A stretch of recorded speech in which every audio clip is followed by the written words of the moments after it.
In Nakuru, the streets buzzed with life, but for 16-year-old Adissa, the night was filled only with pain. She held tightly to her late mother's scarf, the last piece of comfort she had. Inside the house that was once her safe place, her stepmother, Marembe, stood tall with anger burning in her eyes. "You're nothing here. Get out," she spat, her voice cutting sharper than a knife. Adissa's heart raced as she turned toward her father, the man she believed would protect her. But he said nothing. He only looked away, his silence louder than any words.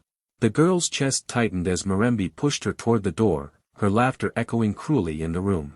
The heavy door slammed shut behind her, leaving Adissa outside in the biting cold. She stood for a moment, staring at the locked gate, her whole world collapsing in an instant. The place that once held her childhood dreams had thrown her out like a stranger. Tears rolled down her cheeks, but deep inside, anger burned hotter than sorrow. With no bag, no shoes, and no food, she stepped into the dark night, each breath heavy with fear. The scarf around her shoulders carried her mother's scent, and with it, a fragile strength. As she walked into the unknown, her stepmother's mocking voice stayed in her mind, fueling a fire she did not yet understand. What Adissa didn't know was that this night, the night of betrayal, would become the first chapter of her legend. Adissa walked through the streets of Nakuru with nothing in her hands and nothing in her stomach. The nights were cruel. The air was cold, the ground was hard, and the city lights felt far away, like they belonged to a world she could no longer touch. She found shelter under bridges, in abandoned kiosks, and sometimes in church steps where no one cared to look at her twice. Hunger became her shadow. Her ribs showed, her lips cracked, but still she moved from one day to the next. People on the streets threw words at her, words sharper than stones: useless, cursed, a beggar's child. Some spat near her feet. Others laughed when she stretched out her hand for food. Each insult stung, but instead of breaking her, it planted something inside her, a small seed that whispered, "You will rise." Nights were the hardest. She would curl into herself, clutching her mother's scarf, trying to stay warm as rain leaked through broken roofs. Many times she cried silently, afraid her voice would wake those who hated even the sound of the homeless.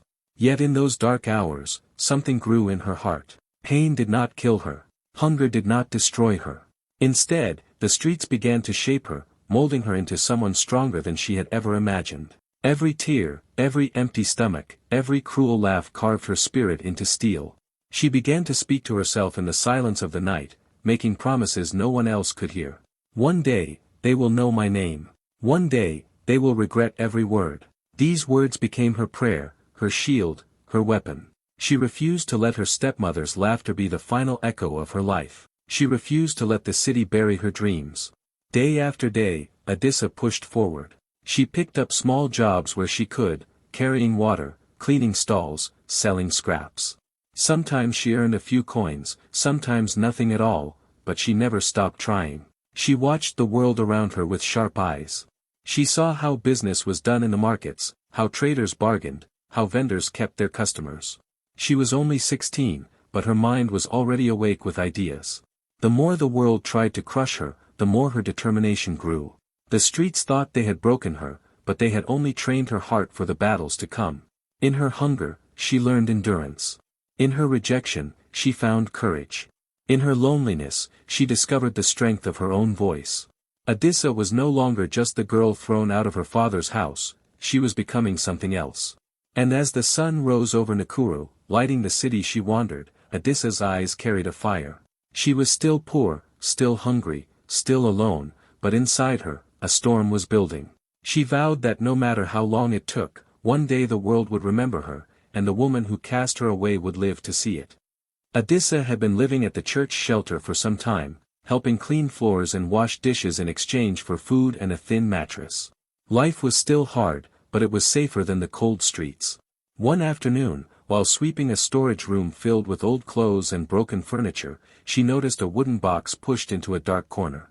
It was covered in dust, the kind that looked like no one had touched it for years. At first, she ignored it, but something in her heart told her to open it. She knelt down, pulled the heavy box forward, and slowly lifted the lid. Inside were yellowed papers, faded photographs, and folded letters tied with a ribbon that had almost lost its color. Her hands trembled as she picked one up, and when she saw her mother's handwriting on the envelope, her breath caught in her chest. She sat on the floor, clutching the letter, afraid and desperate at the same time. With careful fingers, she unfolded the paper. Her mother's words were soft yet powerful, like a voice reaching from the grave. The letter spoke of love, of strength, and then revealed secrets Adissa had never known. Her mother had left behind land deeds, tucked in a box, along with proof of hidden shares in a small agricultural company. These were not scraps or worthless papers. They were assets, opportunities, a foundation her stepmother had never mentioned. Her eyes widened as she realized the truth. She was not as powerless as they had made her believe. The papers smelled of dust, but in Adissa's eyes, they shone like treasure. Her heart pounded as she clutched them against her chest. For months she had slept in hunger and shame, believing she had nothing. But in that moment, with the letter in her hands, she felt the weight of power shift. This was more than property. It was a key. It was her first weapon, something real that her stepmother had never expected her to find. Tears rolled down her cheeks, not of sorrow this time, but of relief and fierce determination. She whispered a promise to her mother's memory, "I will not waste this. I will rise."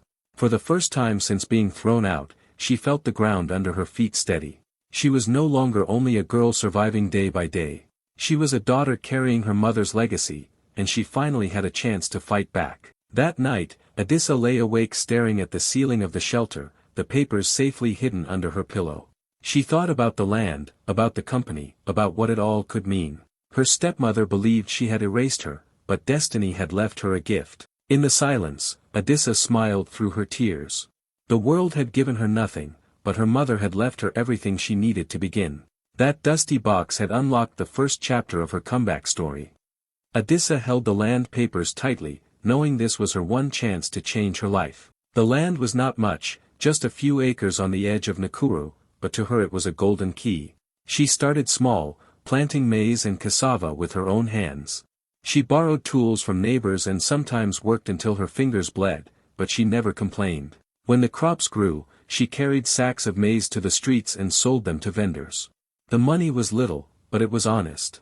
And instead of spending it on herself, she saved every coin. Hunger and hardship had taught her the value of each shilling, and she promised herself she would never waste what she had been given.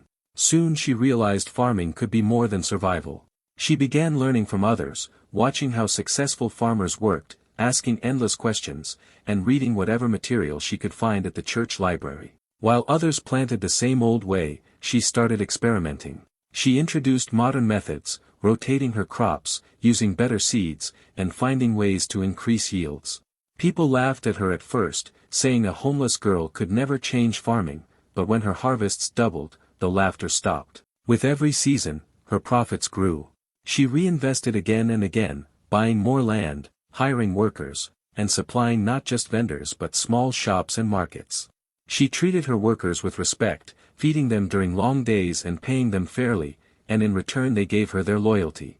Word spread about the young woman who had risen from the streets and was now running farms with a vision bigger than anyone imagined. 5 years later, Adissa was no longer the hungry girl searching for scraps in the city. She had built something solid, something powerful. She walked into meetings with her head high, dressed in clothes she had bought with her own sweat, and people listened. Investors began to whisper her name in boardrooms. They wanted to know how a teenage orphan had built farms that were producing more than long-established businesses. Some doubted her, but when they saw her results, their doubts turned to interest.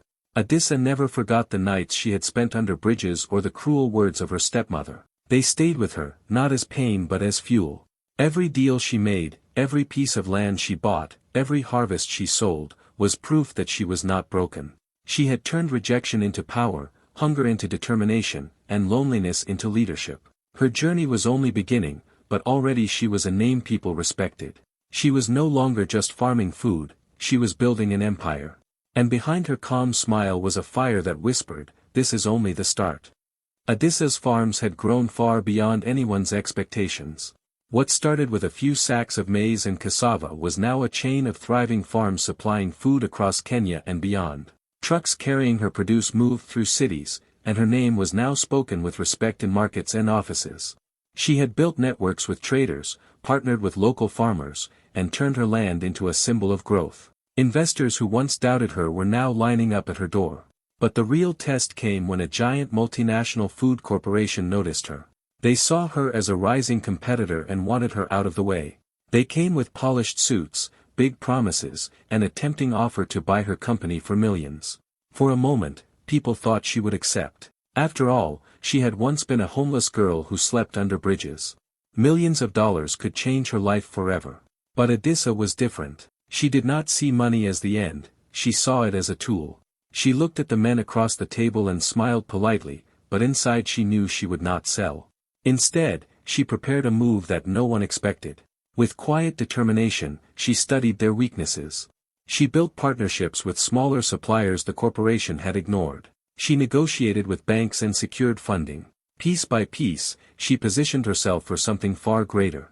And when the moment came, Adissa did not just reject their offer, she acquired them. The announcement shook the business world. A young woman, once homeless, had turned the tables on a billion-dollar company. Newspapers splashed her face across their front pages.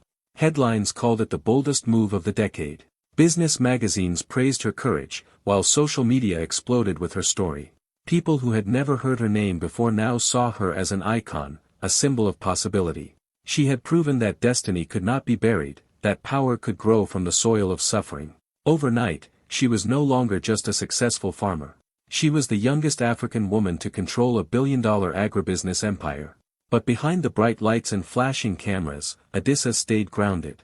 She remembered the hunger, the cold, the laughter of her stepmother as she was thrown out into the night. Those memories kept her strong and humble. She did not see the empire as hers alone. She saw it as a chance to change lives, the lives of farmers, workers, and orphans like her who needed someone to believe in them. Her turning point was not just about power or wealth. It was about rewriting her story, proving that the girl cast aside could rise higher than anyone imagined. She had faced the giants and won.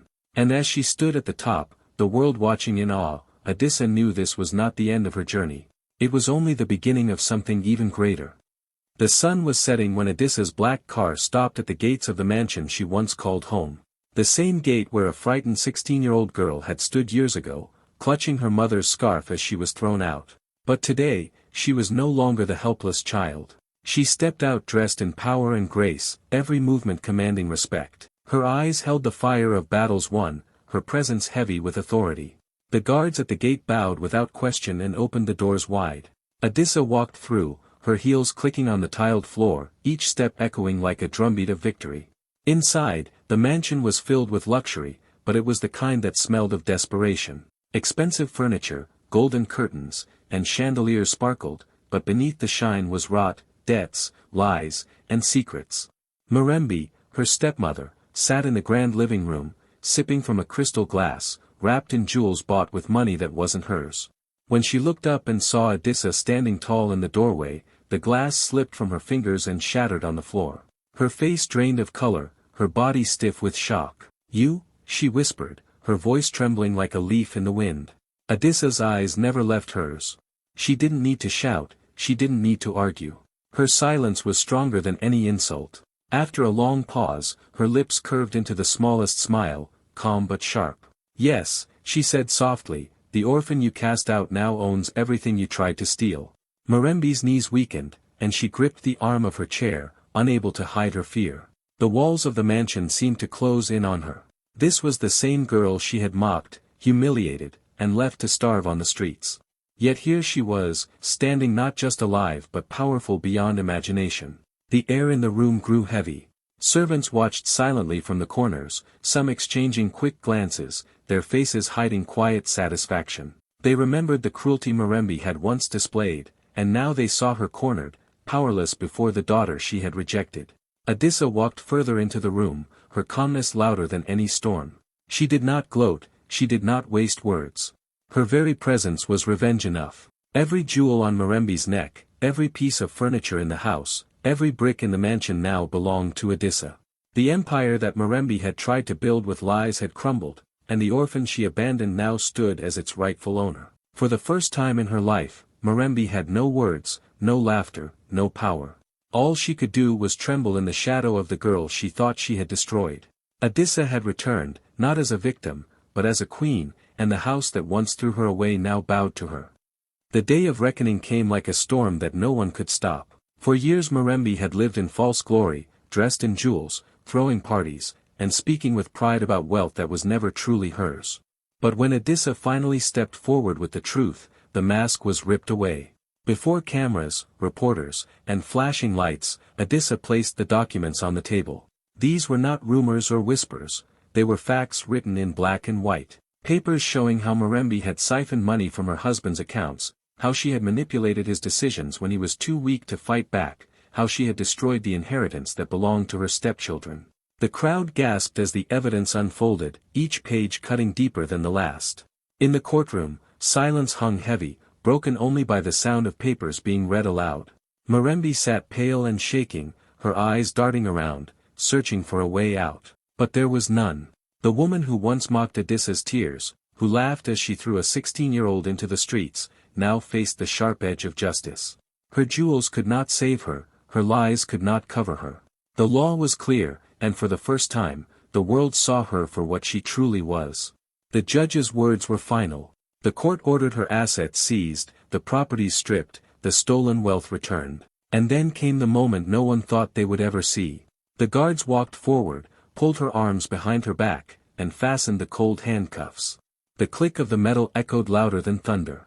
Gasps filled the room, and then whispers spread like fire. The mighty Mirembe, once feared, now stood humiliated in front of everyone, powerless and broken. Reporters scribbled notes, cameras flashed, and the story raced across the country. The same society that once pitted Odessa as a homeless girl now applauded her strength. People filled the streets, speaking her name with respect. Mothers told their daughters about her courage, young women whispered her story like a prayer, and men in boardrooms spoke about her brilliance. She had risen not just for herself but for everyone who had been silenced and cast aside. Odessa did not smile as she watched her stepmother being led away. She did not need to.